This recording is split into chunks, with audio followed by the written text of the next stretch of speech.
Welcome new and old friends. My name is 2482, and today 42 got us one story. It's by Blake Blizzard, and she got As the Raven Dreams to help me tell this story.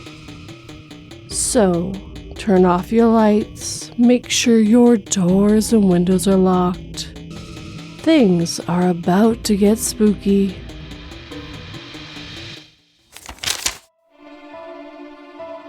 I was stunned after my wife filed for divorce and dressed up like a female nanny so I could see my children again.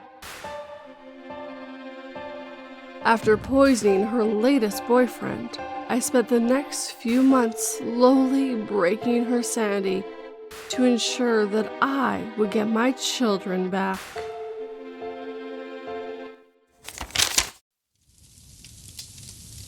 The Pages of the End, Chapter 1, by Blake Blizzard. I'm looking at the cabin we just left.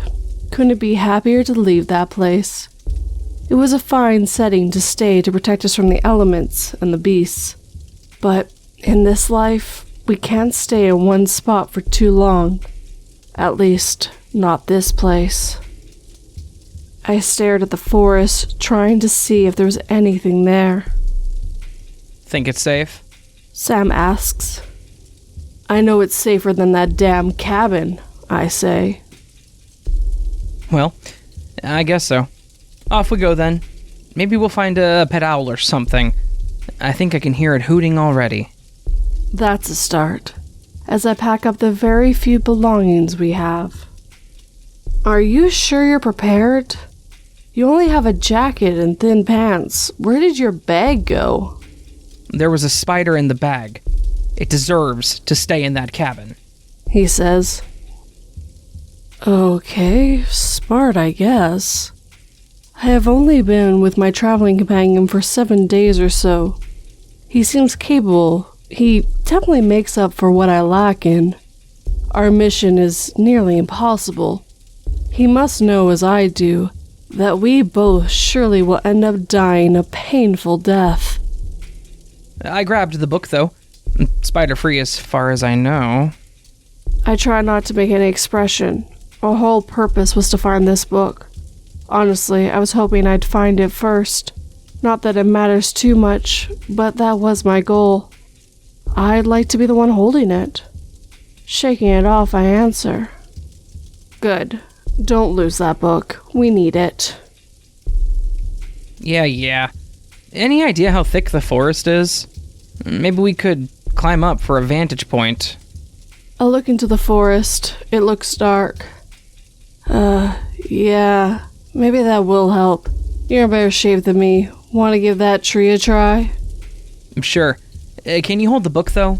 I don't want to lose it to a raccoon up there. Yeah, I got it. Staring at the book, it's impossibly smooth. It almost vibrates in my hand. The power freezes my soul. I couldn't drop it right now if I wanted. I must be strong. I must use my will to ignore the otherworldly power that I'm wielding. Sam picks a tree. This one looks sturdy enough. He's insane. I don't know how his attitude is so good. We are facing certain doom here, and he's treating it like it's a walk in the park. Good luck, I sarcastically say. I'm Blaine, an adventurer set to clear the area and find the book, which, as I've established, Sam has already found. I'm my village's warrior. I've done enough bad in my life. I'm trying to make up for that. Sam is my partner for now. He's always heard of tales of the book and joined me on my travel to find it. As I mentioned, he's small and can get through bush and has bramble scars to prove it. He identifies safe plants for consumption and supposedly has worked with a cleric in my town. Alright, I see a lot of trees from up here. Do you see any signs of life? I'd rather be safe before we start moving. There is a clearing off to the left, but all I can see there are some foxholes. Getting a little impatient, I yell up to Sam. Stop wasting time. It's getting dark. All right. Just gotta find a sturdy branch. Yeah, we aren't too far from the clearing. All right, climbing back down and stuck the landing. Sam brushed himself off, flashing a dumb smile. I laughed a bit, not meaning to. Don't want him to see any type of softness. I look at the book, reluctant to hand it back over, but also don't want to hold it. You didn't open it yet, did you? He looked confused for a second before coming up with an answer. No. Would it curse me if I did? No. Well, I'm not really sure. We need to get back to our employer. Not our job to see what this thing is. Let's keep moving. Find a place to camp before it gets too dark. All right then. Sam says.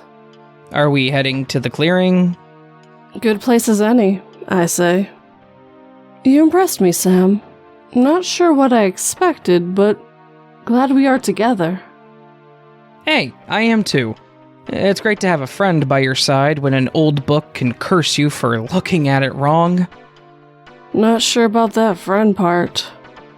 Well, only a handful of people could handle this type of quest. Let's make a fire and camp out. Keep that book on you.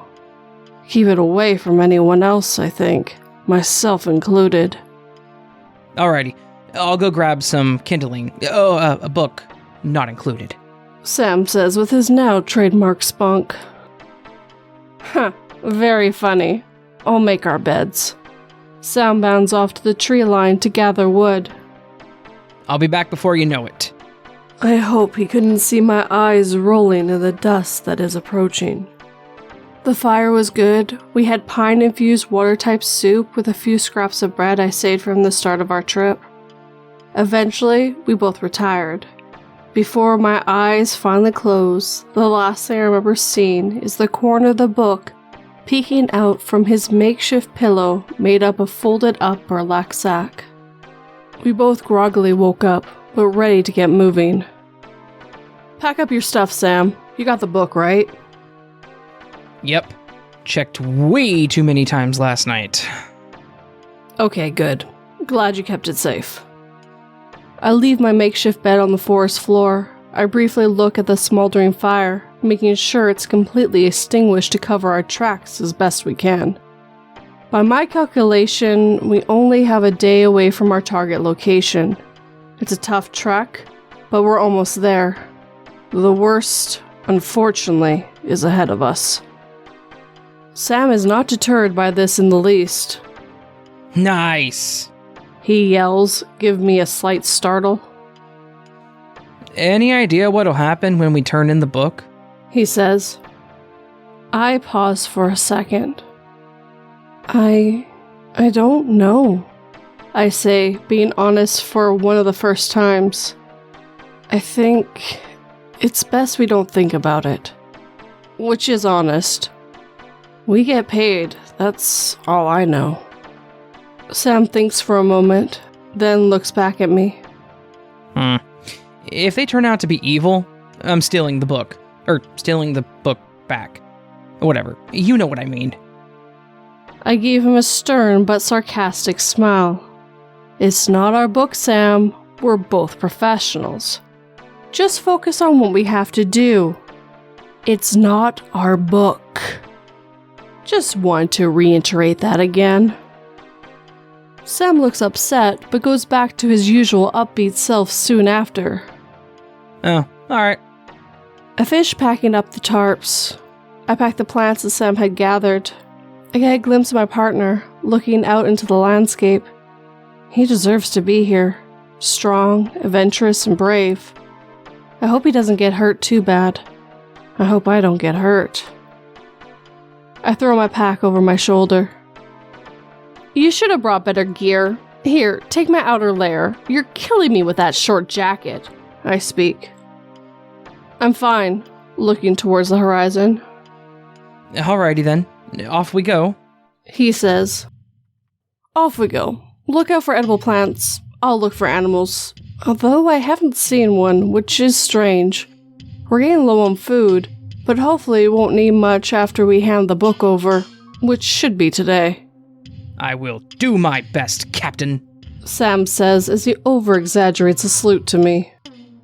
We move, clearing brush, tracking the train. I stop us. Shh! Did you hear that? I say, stopping us both. Wait, what? I gesture to shush again, this time more forcefully. I obviously hear what he doesn't. I quietly tell him, "Don't move." Okay. Sam mouths, thankfully, without saying it out loud. A low rumble is heard. I slowly move my eyes towards him. "Take the book. Run." He looks confused, panicked. "Damn it, they fucking found us. I'll take care of it. Move past the clearing and I'll catch up." You promise? Is all he could choke out. I met his gaze. First time we've connected as people, friends, not just as hired hands. "I promise. Go!" I see him dart through the bush, holding the book tight and stopping a good distance from the clearing. He can no doubt hear the screams and terror from what's going on in my position. The last thing I make out is Sam climbing the tree, not only to protect himself, but to try to see if I'm okay, no doubt. I have been put on this mission because of my warrior skills. I'm a descendant of the berserkers. I pull my lifelong companion out, my sword. I could count 3 rebels bearing down on me, attempting an ambush. Before I knew what happened, I was covered in blood and trauma. I didn't escape untouched. I barely made it out alive, if I made it out alive. 24 hours later. Blaine is walking through the woods, beyond the clearing, covered in wounds, his sword hanging behind him covered in blood. He collapses on the ground. I'm scouring the ground looking for Blaine, arms full of every helpful plant that I could find. The book is still secured to my back. Suddenly spotting the glint of the sword, I rush over. Oh God, he's still alive, but barely. Oh no. No. I slowly make my way over, grabbing a mix of healing mint and coriander, moving towards Blaine. Falling to my knees, I shakily reach out toward Blaine. Oh, this is bad. This is real bad. Blaine grabs my hand. He looks at me with one eye open. "That book must have been more powerful than we thought, and you found it before anyone." What? You're talking about the book? Aren't you worried about yourself? I tried to get up, stumbling and falling back on my knee. Hey, probably not the best time to get up, Sam says. I choked and coughed the last bit of fight I used on my assailants. I should tell you, I know who we're bringing the book to. You do? Sam says quizzically. Well, who the hell is it? I moved up into a sitting position, gaining my breath. It's my brother, the king, and you were right. He is evil.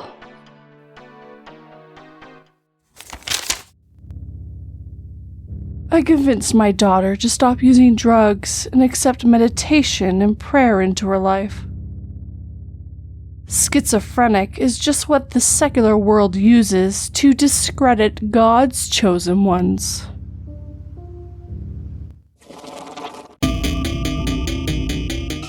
And with that, we're near the end of this video. I'd like to thank Blake Blizzard for submitting this story, and As the Raven Dreams for helping me tell this story. If you'd like to check either out, their links will be in the usual places.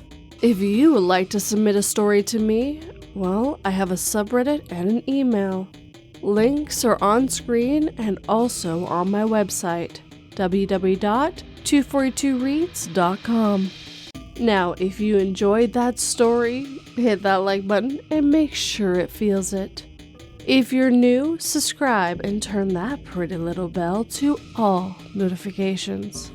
If you'd like to help this YouTube channel or podcast, there are 2 easy ways to do it. First way, just share it with anyone who might enjoy it. You'd be surprised how much that helps. The second way is, well, I have a Patreon where for $1 a month, you can sign up and get early access to this audio. I also have merch where you can get my avatars on shirts, stickers, a bunch of other stuff. Or if you just want to give me a donation, I have a PayPal as well. Most of the links are on screen, but if you go to my website, super easy, it's all right there for you. All that being said, I would still love a comment, but I gotta get you that Sunday word first. So, on screen right now and on Twitter is last week's entries. Thank you, every single one. It seems none of you had a problem with this one.